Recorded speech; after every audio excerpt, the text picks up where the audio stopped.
Look, I think, there's, CSRO, the OECD, and even Defence have mentioned that there's a skills gap or an expected skills gap over the next, couple of decades that we need to start managing now. With the emergence of technology, there's also a need for greater STEM and greater ability to create communities around that. So for ours, that focus on being able to collaborate and having practical projects for people to work on, particularly when they're young, it seems to be a bit of a gap that we're seeing at the moment. As a parent, we're quite invested in how our kids work, and we take more of a product approach, looking at a balance of different things.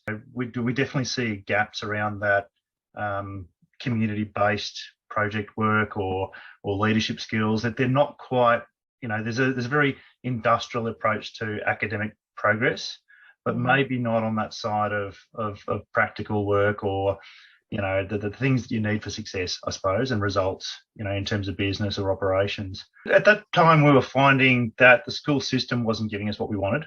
Our experience of management practice and professional services, we weren't seeing those skills coming out.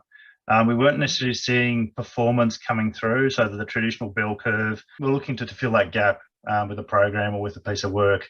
We weren't sure what it was. Look, we've been delighted with what we've seen so far. They've been given practical tasks, the real world examples.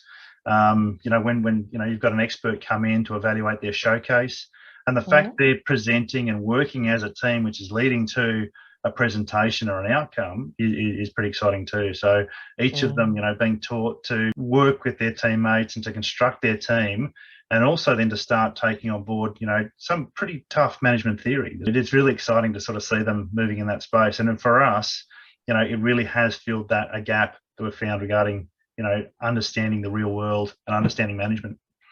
There are skills gaps, and particularly when we're looking at future warfighting capability or future technology, future platforms, future industry, the people who are going to be fulfilling those roles are currently in primary school. The fact that they're working across states, between New South Wales and Victoria, regional Victoria, and the diversity of the group that they're then able to work with, plus the subject matter. The kids have been able to find a new way of engaging back into that traditional schooling system as well. So you're getting that multiplier effect. So for us, being able to develop that future management capability and that future, STEM capability is something that we wanted to invest in. And this has been a really, really sound investment from that perspective. We're seeing some really excellent results. It's been really exciting. Yeah. Yeah. No. You're enjoying the program as well. I really enjoy the program. Yeah. It's one of your highlights, isn't it? Yeah.